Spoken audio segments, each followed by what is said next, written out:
Okey, hari ni kita nak unboxing tayar Swallow SB171 Grip Pro XP untuk Wahid Suku. Jom.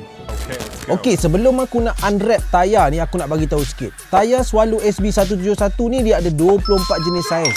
Termasuklah untuk rim 13, 14, 15 dengan 17 inci. Maksudnya untuk skuter boleh, untuk kapcai pun boleh. Tanpa melengahkan masa lagi, marilah kita meng-unwrap tayar ini. Okey, first impression aku, pattern dia nampak sporty. Cantik tak? Aku sangat-sangat recommend tayar ni dekat customer sebab SB171 ni punya wet grip dia ada improve sampai 33%. Memang sesuai sangatlah dengan cuaca kita yang kejap panas, kejap hujan tak menentu. Tapi korang jangan buat gedah banjir pula. Swallow sendiri claim yang mileage untuk tayar ni boleh sampai 29% lebih jauh dan panjang. Maksud mudah dia, dia fikir bukan pasal grip je. Ketahanan untuk hari-hari pun dia ambil kira. Sesuai sangatlah untuk rider Foodpanda, Grab, Lalamove ataupun yang memang pakai motor hari-hari.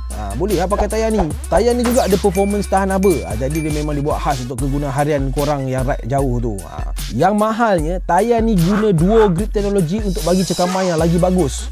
Bukan setakat atas jalan kering je, jalan basah lagi selamba lah. Korang lagi confident nak pakai tayar ni. So kalau korang memang nak cari tayar untuk motor korang untuk pakai hari-hari, kau boleh pilih Swallow SB171 Grip Pro XP ni. Harga dia marahin je tapi kualiti tip top.